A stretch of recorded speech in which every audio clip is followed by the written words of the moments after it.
Welcome everyone to South by Southwest, and thank you for joining us today. I would like to start by introducing a very special guest, Governor Jeb Bush. Governor Bush is the 43rd governor of the state of Florida, and he served 2 terms from 1999 to 2007. During his terms, he championed major reform of government with the top priority of overhauling the state's failing education system.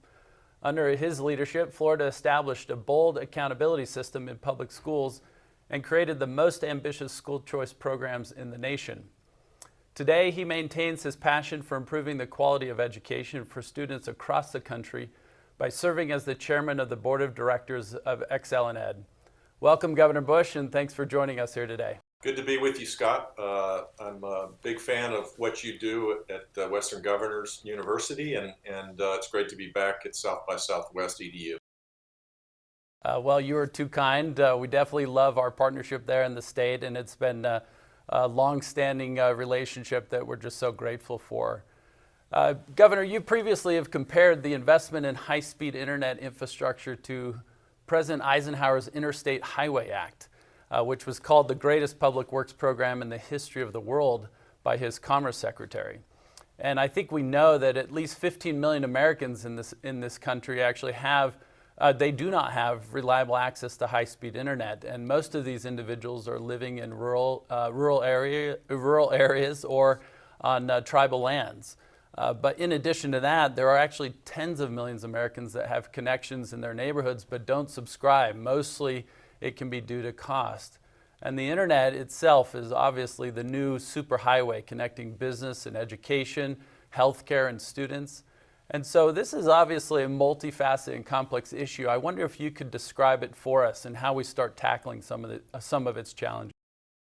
You bet. I mean, I think the Eisenhower analogy is really relevant today. You know, when he was a young military officer, he was given the task of determining after World War I how you could logistically get equipment across the country. And what he found was it was nearly impossible, that we were a nation coast to coast, but we were not connected by highways, and that inspired him when he became president to create the interstate highway system. Fast forward to today, the digital interstate highway system is so essential for people's ability to rise up, to learn, to have better health, to have better higher wage jobs. And yet we still have huge gaps in the digital infrastructure in this country. And I don't know anybody that thinks that that's appropriate. And, you know, look, the Western Governors University is a BHAG. It's a big, hairy, audacious goal when it was founded. It was a brilliant idea, and thankfully, governors executed on a big idea, and it's benefited a whole lot of people. I think we need a BHAG, a big, hairy, audacious goal, to wipe out the digital divide. In fact, given last summer's tumult, across the country, with Black Lives Matter and the questions of equity in corporate America and all across the country in our political system and everywhere, this would be the place to maybe act on a sense of justice to make sure that everybody has a chance to rise up.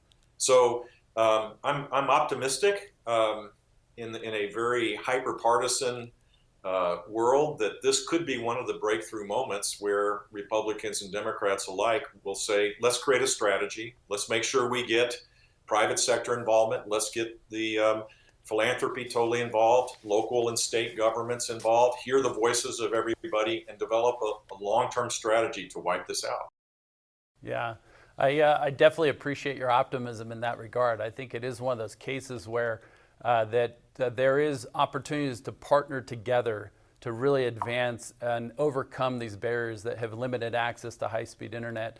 What are some of maybe the practical recommendations that you would offer the audience as it relates to the support necessary, to galvanizing the support necessary to advance the infrastructure and the programs that will help us overcome this digital divide? Well, I think the advocacy or the consensus has emerged when you see 1 in 5 kids not being able to access the internet when they're stuck at home. You have Florida is not the best example of this. We have 7 of the largest of the top 20 school districts, and schools have been open more or less the entire time since March. Well, after a month and a half in the spring of last year. But many big school districts haven't been open at the school level, and 400,000 teachers don't have access to broadband. And many of the kids don't have devices to be able to access this. So there is a huge consensus that we need to deal with this. The question is how. And my attitude about this is we're a bottom-up country. We do better when we allow for ideas to emerge from the bottom rather than the so-called experts from DC or someplace to kind of mandate how it's to be done. But there's a big coalition that could be built with the private sector, with infrastructure funds, with the rural electrification cooperatives that exist, with the telecom companies that have already stepped up in big ways to be able to provide access for low-income families to access the internet and to have lower cost devices. There's all sorts of ways the FCC could play a constructive role to expand what their involvement is. What we need is a national strategy implemented locally where we lever the federal dollars to expand this. This doesn't cost the same amount in current dollars as the interstate highway system does. Yeah. This is something that can be accomplished for, billions, but not tens of billions, and then create a sustained effort to make sure that we have equity, to make sure that people have the chance to live where they want, get health care when they want it in the highest quality way, and make sure their children are educated, whether it's in a school, in a hybrid format, or directly online from home. Yeah, I particularly like, Governor, what you said around as it relates to the national strategy with the local application of it. I think that is kind of a model that can really be applicable in this regard, simply because so many of the challenges to overcoming the barriers to access are local in nature, right? But there certainly can be that kind of national imperative, if you will, to address this. I want to just share with you something that that was even just reported on recently by EdSurge that was covering some of the benefits that have come about because of the short-term investments that have been made through Federal CARES Act fundings, how many states and school districts have actually mobilized to address it.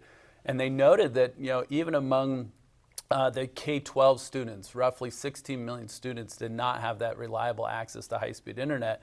And through analysis done by Common Sense and the Boston Consulting Group and Southern Education, they showed that, in fact, the application of this funding reduced the number of students impacted by not having reliable access from 16 million down to just 12 million. However, there's a key catch they note in here, which is only more than 75% of those efforts will actually expire with the current funding. That basically that these are temporary in nature in their impact. What are some of the long-term implications, or rather maybe what would you offer in terms of how to think about the long-term strategy so that the overall issue around not having reliable high-speed internet can be eradicated, if you will, that it truly becomes something that everyone can rely upon as a part of their daily life?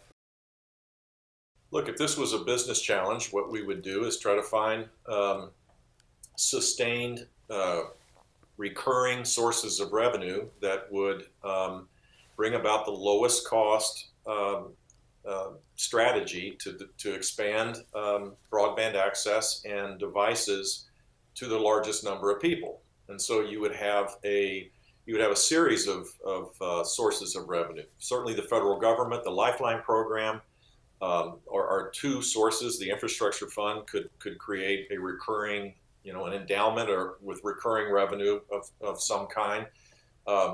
There's and local and state governments can play a constructive role in this as well. I've spoken to some of the major philanthropists in our country over the last 5 months about this issue, and all of them want to be involved. And so what's missing is a strategy that they could plug into.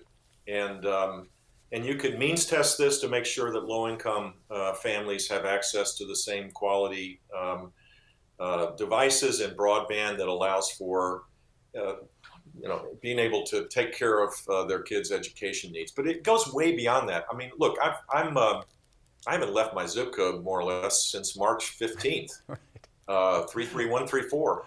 I'm at home and I'm in my little office, and I am more productive today than I ever been because I have access to high-speed internet, and I can Zoom, I can use every one of these tools that exist today that didn't exist even 5 years ago. And my business is thriving, my health is better, I'm with my wife, all the time. All of these things are phenomenal, but without access to broadband, I'd be stuck. And so millions of Americans are stuck, and this should be the highest priority, I think, to deal with equity issues. Think of all the people that are now migrating away from centers of employment where they now there's been this awakening that says, we want you as a productive employee, but you can live wherever you want to live as long as you do your job. All of that requires, if it's a rural area, you need to have the investment to make sure that you have access to high quality, high speed broadband. And so, look, we're talking about what, $1.89 trillion after we've already spent $500 billion in December, and January or February comes and we're already talking about 1.9 trillion. It seems to me that if you had a recurring source of revenue for 10 billion to deal with this issue, the productivity gains, similar to what the interstate highway system brought in terms of productivity for our great nation, the productivity gains would match it. It would be extraordinary, and it would pay for itself if you look at it from that perspective. Yeah. I think what's notable about what you're sharing too is that the pandemic is really highlighting issues that have been long-standing. That internet is not simply a privilege or some kind of convenience that affords us some access to shopping or something like that. It is fundamental to one's quality of life, and what you're highlighting about your own experience is that with high-speed internet, you have been able to minimize the disruption that something like the pandemic can have, and that this is not something that is temporary in nature. It truly is a sustained disruption to so many people's lives simply because they cannot access readily the health care that they need, the learning access they need, even the necessary items that they may need to have delivered to their home. Like, so much of that depends upon that internet being part of that. And there are some practical applications of what you're saying, this combination of funding to support the infrastructure that needs to reach those 15 million that are rural locations, et cetera. But we know that tens of millions, it's not about having the lines laid, if you will, the broadband. It's actually about having the aid necessary to support the subscription, to even low-cost subscription models that can still make sure that individuals who have an affordability barrier can still overcome that as well. One last thing maybe on the education particular point, I'm curious as to your perspective about, is this online learning, is it just a temporary thing in your mind, or is this something that we're now seeing teachers themselves are having to deliver in a way that they've never had to deliver before? Is the online learning, is it here to stay such that even heightens the need more to invest in solving the digital divide? Yeah, so it's not either or. I think online learning is here to stay, and classroom education should be the rule rather than the exception. I mean, it really frustrates me that there are, all the private schools that I'm aware of are open. Miami-Dade County School District is open. It's the fourth largest or third largest school district, but there are people in Fairfax County in Virginia, Los Angeles, these other places, Chicago, they can't open up. So, I mean, that's not quite the subject that you asked, but I felt like I had to vent a little bit because you need to have an action towards bias. And this is not an either or situation. Imagine a system where classroom learning takes place, but now because parents are more engaged and they have assumed that the entire country had access to high-speed broadband and a device for their child, then the learning experience could be extended to the home. And homework would be done in the classroom, and learning could be done at home. And I think students would thrive in that kind of environment where they were more accountable for their own learning and where it was more customized for their unique needs. That's the potential of the digital world that we're living in that couldn't have been done half a decade ago, but now it can. Yeah. And so I think the answer is that going forward, yes, there's going to be all sorts of interesting ways for students to learn through the internet digitally. and classroom education could be made more robust and more relevant for customization. So kids that can learn faster can have that ability to do it, and kids that need remediation, the teacher can spend more time on. And I think you could have a renaissance of K-12 education if we take the learnings of the last year and apply them going forward in a strategic way. Yeah. I think what I would amplify in what you're sharing is that the availability of the internet itself also extends that availability to the rather immersive technology-enabled learning experience that can now occur in a hybrid way, both in the classroom and at home. Or if you even think about the homework assignments and the content that students are increasingly consuming, so much of it is digital in nature. They're immersive learning experiences, they're virtual reality stuff, they're also just tutoring that can occur virtually. Well, if that's not available by extension through high-speed internet into the home, then there will always be students who will be severely disadvantaged if the only interaction they have is in the classroom. And so that's something that's certainly here to stay. I think one of the last ones. Scott, go ahead. We don't have the luxury of saying, well, it's a shame that some kids can't learn. We don't have the luxury anymore to do that. Right. The gaps that exist are real in this country, and our greatness needs to be defined by everybody having a chance to rise up and be successful. And this has now become a huge stumbling block. And rather than bemoan it, which is legitimate, and complain about it, which is real, and I got no problems with the complaints, let's solve it. Yeah. This is one of those places where there's not a lot of political friction. And this is a moonshot. This is something that I think political leaders and community leaders and business leaders and philanthropists together can solve. And it should be something that inspires us to begin to look at other places where there's less friction so we can solve those problems as well. Yeah, not to mention that the Brookings Institute found that the jobs requiring a high level of digital skill are more than quadrupled between 2002 and 2016, and that trend is continuing. And the Smithsonian Science Education also reported that 2.4 million STEM jobs went unfilled in the U.S. in 2018. And if we are not bridging that internet access gap, is like that arguably is the first step in enabling the tech-savvy workforce that's required in the future. And it's not just that learning, right? It's, as you mentioned before, your own personal experience, my personal experience, and that of so many millions, is that the work we even do can be enabled by having that reliable high-speed internet. So it's not just about the education. If I may, let's talk a little bit about that too, like the ability of telehealth to provide care in rural communities. It's often lauded as one of its greatest benefits, and the FCC cites that there are at least 11 million in rural areas that have without access or without the infrastructure to reliable internet. And so what's your perspective on how that ubiquitous internet access in rural communities also is going to impact not only the future of learning, but also healthcare? Well, look, so the equity issues related to low-income families in the urban area is replicated in the rural areas, where the lack of access to economic opportunity, the lack of access to high-quality education, and certainly healthcare applies as well. And as we rearrange where we want to live, which is happening at warp speed, I think one of the lessons of 2020 has been people have woken up to the fact that they don't have to live where their jobs are, where the businesses are located. They can live wherever they want to live.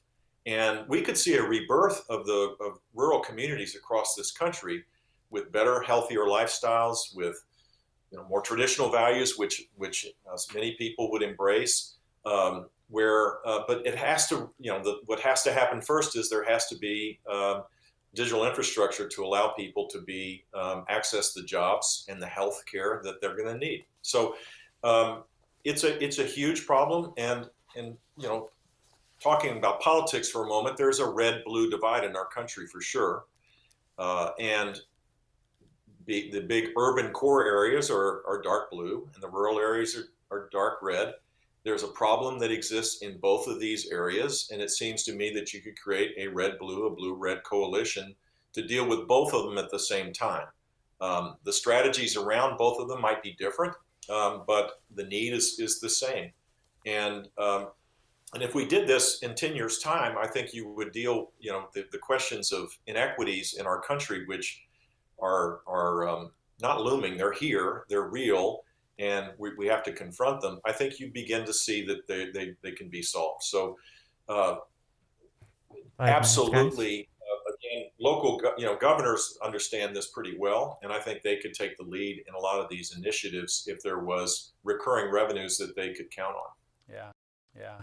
This is also back to, I think, a point you made previously, which is those governors and those kind of local, institutions, programs, organizations, like they really know the needs of those rural populations too. But if there's that national strategies to support the infrastructure investments, et cetera, you can dramatically extend not only access to learning, but also that access to healthcare and now access to work that then revitalizes our very diverse and broad communities across the country. I love that narrative.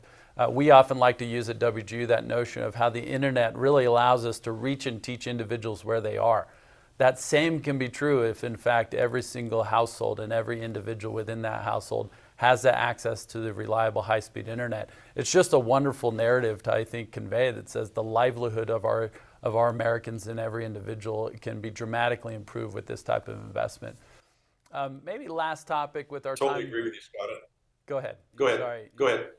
Say, I was just going to say that this is also an empowerment issue, that if you have these tools at your disposal, the explosion of health technology, certainly digital learning has advanced in a dramatic way, and jobs now being connected digitally, it empowers people to take control of their own lives. There's an added responsibility to that, but it's also something that is much more purposeful than being told what line you're supposed to get into. So it has dramatic, I think, social benefits as well.